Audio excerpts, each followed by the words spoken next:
week 16 of the fantasy football season and semifinals here in most fantasy leagues. Here's tight end starts, sits every matchup in a crucial week. Denver Broncos at the Los Angeles Chargers. These Thursday night games are usually high scoring, but the tight ends on these teams, they're not really fantasy options week in and week out. Adam Trotman, I know last week he found the end zone in that ball game, but besides that, he's only had 2 good games all season. So this week, at a decent Charger defense, he's a sit. Will Disley, he was banged up. He didn't participate in practice so far to start the week off with the short week, so we don't know if he's going to play. But even if Will Disley plays, he's not a start. Stone Smart, he had an okay game last week. He did fumble one. And this Charger offense, they need someone else to step up in the passing game. Besides Lam McConkey and Quentin Johnson all season long, there hasn't been much going on. But this week with a tough matchup versus a good Bronco defense, I can't trust any of these tight ends. Houston Texans at the Chiefs, Dalton Schultz. It's been a quiet season for him. Last year he had a good year, and you figured with Stephon Diggs out, he was going to step up and get some of those targets and some of those yards. But obviously that hasn't been the case. The Schultz, like I said, he hasn't done much all season long. This offense is definitely taking a hit this year in the passing game, and that's got to include with Joe Mixon running the football better than any production they got from Dameon Pierce or whoever the back was last season. Schultz to sit. Travis Kelce a start. I know the numbers have gone way down this season for Travis Kelce, but bad game. Usually Kelce don't have 2 bad games in a row for the most part. So this week I think he bounces back. Noah Gray, he's a flex option. I think a lot of 2 tight end sets they're going to run is this Kansas City Chiefs team. Holmes actually does play. He's a gamer. He never misses game. I know it's a mid-high ankle sprain. They're 13-1. There's no reason to risk it and go out there where they got a playoff spot locked up and just about home field advantage. But like I said, either quarterback in there, I think the tight end position is going to get a lot of targets as usual. Pittsburgh Steelers at the Ravens. Pat Freiermuth found the end zone once again for this Steeler team. Him and Russell Wilson have a great rapport. They're making plays. And to be honest, him and George Pickens, the only 2 options in the passing game if Pickens returns that would have confidence starting. So Freiermuth in a matchup in a potential high-scoring game is a start this week. Mark Andrews a start. It's been a great season for Mark Andrews, and he got out of the gate to a slow start the first 4 or 5 weeks of the season. But ever since then, he's taken off, and it almost seems like weekly he's finding the end zone and putting points on the board for fantasy owners. So this week, in another ball game where I think Andrews could find the end zone, and like I said, one of the better tight ends in fantasy football the last 2 months. He's a must-start. New York Giants at the Falcons. Daniel Bellinger, he's the tight end now for this Giant team. Theo Johnson on injured reserve. And Bellinger, we've definitely seen flashes from him throughout the years, but obviously this Giant offense, besides Malik Neighbors and Tyrone Tracy, I can't trust anyone in the starting lineup with what they have running at quarterback, either Drew Lock, DeVito, Boyle, whoever it is. It's just been horrible all season. But at least this Giant team, they're going to get one of the top picks and either Sanders or Ward, so that'll help them next year. Bellinger is sit, Kyle Pitts is sit. Had one of his better games last week at the Vegas Raiders, but this offense has been inconsistent. Kyle Pitts has been inconsistent all season long, and many people most likely think Pitts is going to go out there, have this monster game, which definitely is a possibility. But this deep into the season where he hasn't been consistent to count on week in and week out, I just can't trust it's even in a good matchup. I have him as a sit. Patriots at the Bills. Hunter Henry, arguably the number 1 option in the passing game for this New England Patriot team. So this week in a matchup where they're going to be chasing points and it could be an early blowout, Hunter Henry I put in the starting lineup. He could run the routes. Him and Drake may have a good rapport. And I always say this, young quarterbacks, their security blanket and best friends in the offense at times is the tight end position. Dalton Kincaid, he returned from injury last week. He made some nice plays. And this offense, they've taken it to a new level over the last couple weeks. 42 points in the Week 15 loss at the Rams. And then last week, 48 points at a great team at the Detroit Lions. So this week, I don't know if they're going to hit the 40s once again. But Dalton Kincaid, I think he's going to make plays in this game. Him and Allen have been locked in this season. And in my opinion, he's the number 2 option in the passing game behind Khalil Shakir.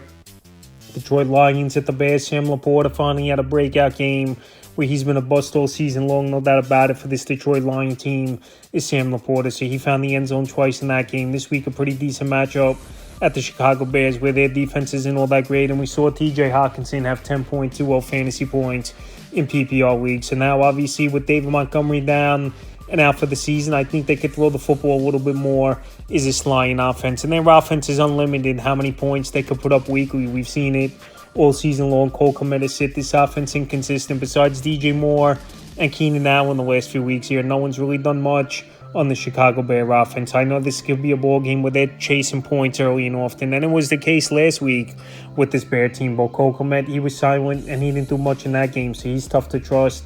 He's a sick Cleveland Browns at the Bengals. David Njoku, if he comes back from hamstring injury, and they're hopeful he does return. Njoku, one of the better tight ends and better athletes in all pro football at the position. So this week, I think Njoku, if he plays, it's a great matchup versus a defense that can't stop anyone, and we've seen what he could do, putting touchdowns on the board. Does he start if he plays? Jordan Akins, he's a sit. We don't see much from Akins this season when he had some opportunities when the Joker was out of the lineup. Gesicki, he's a flex option. The last couple of weeks, his numbers have been pretty decent as Gesicki, and even with T. Higgins in the lineup, he's still going out there getting targets and making plays. So right now, I would say Gesicki's the number 3 option in the passing game for the Cincinnati Bengal team. Big 6'6", 6'7" target, and him and Joe Burrow for the majority of the season, they've been hitting on plays. So this week, I would give him the flex option appeal. Tennessee Titans at the Indianapolis Colts. Chigga, we had a couple decent games here and there. Last week, he had one of his better games of the season. But like I said, going into a semifinal game, Chigga, he's not a player you're going to count on to put up fantasy points unless you're in like those deepest of leagues where there's no other options. But he's a sit. Kyle Granson, a sit. I've said this a lot this season. The tight end position's barely been used. Big thing in terms of throwing the football and targets in this Indianapolis Colts offense for many seasons. So Granson will have a couple decent games here and there throughout the year. But Anthony Richardson as a whole, he's not really much of a thrower of the football, where they're looking to run with him a lot, looking for plays to Josh Downs and Alec Pierce as a deep ball threat. Pittman working underneath a little bit, but Kyle Granson, not an option. Los Angeles Rams at the Jets, Colby Parkinson a sit.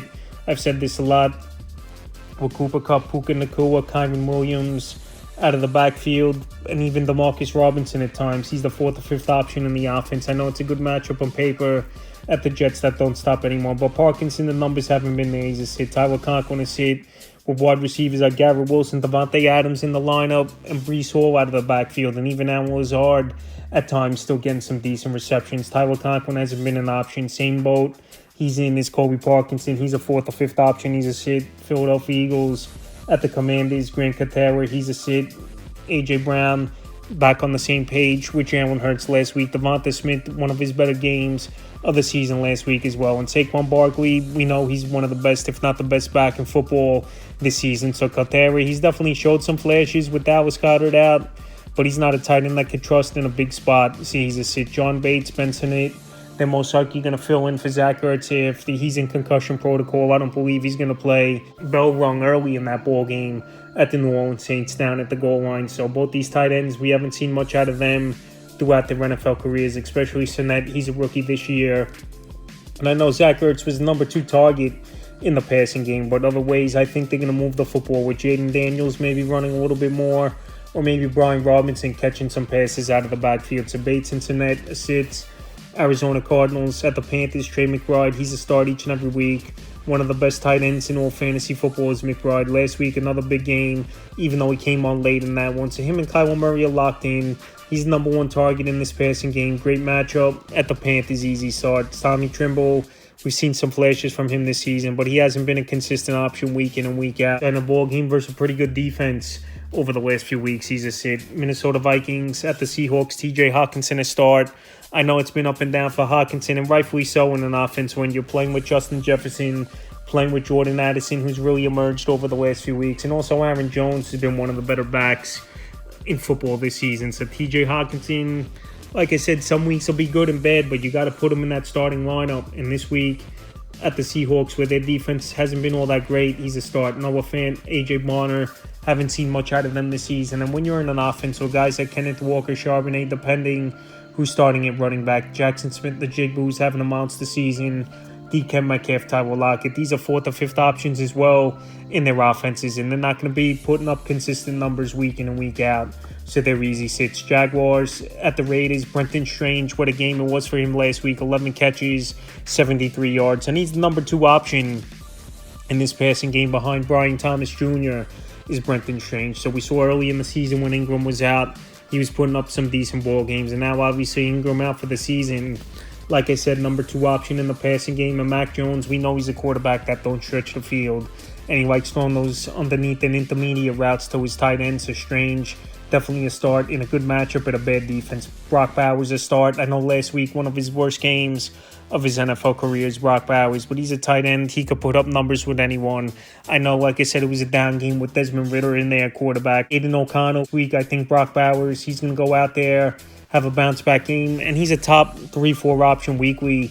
49ers at the Miami Dolphins. George Kittle start each and every week. My opinion, number one option in the passing game for this 49er team with Jawan Jennings following, with Deebo Samuel's had a down year. Brandon Ayuk, we know he's been out for a while, and he's out for the season as well. And this week in a good matchup at the Dolphins, I can't stop anyone. He's going to be a top 4 or 5 option. Worst case, Jonnu Smith to start each and every week. He's been a great tight end, especially the last month of the season, and the number 2 target in the passing game behind Tyreek Hill. So Tua, these quick routes, these quick throws, it works into Jonnu Smith's favor. And Jonnu Smith's been a good yard after catch tight end as well this season. So Jonnu Smith in a matchup where I think points are going to be put on the board, he's a must start. And like I said, he's going to be a top 4, top 5 option. Tampa Bay Buccaneers at the Cowboys. Cade Otton's taken a back seat ever since Mike Evans returned to the lineup. I know it's a good matchup on paper, but I just can't trust Cade Otton in this situation. So this week, even with a good matchup, but like I said, he's been phased out in terms of targets and even red zone targets. He's a sit. Jake Ferguson, he's a flex option. Ferguson last week, it wasn't a great game for him as the number 2 target, only 4.30 fantasy points. And this Cowboy team, they've been leaning on the run a lot over the last 3 weeks, and CeeDee Lamb, even though I know this could be a game where they're down early and often have to abandon the run at times. Well, like I said, the way this offense has been running and the way they're comfortable is we're running the football a whole lot, even with the offensive line injuries. In the final game of the week, New Orleans Saints at the Packers. On Johnson, Foster Monroe, this sits for me in this one. I know Johnson and Monroe, they've had some flashes, scoring touchdowns a few times this season, but this is a tough matchup at the Green Bay Packers. We saw our Packer defense go into Seattle at the 12th man and pretty much shut down a great offense in that ball game. So I believe Jawan Johnson, Foster Monroe, they're tight ends that definitely showed flashes this season, but not tight ends in a semifinal ball game I could trust. Tucker Kraft to start. I know last week it was a down game for Kraft. He really didn't do much, where it was Josh Jacobs' show for the majority of that game. But I think Kraft in this one versus a defense that can't stop anyone for the majority of the season could go out there and have a good game. So Kraft and Jordan Love, they're locked in. He's that number 2 target in the offense, arguably behind Jaden Reed, is Tucker Kraft. And he's a good yard after catch tight end, and he's a guy for the majority of the season that's been putting up steady numbers. So that's tight end start sit every matchup for a crucial Week 16 of the fantasy football season.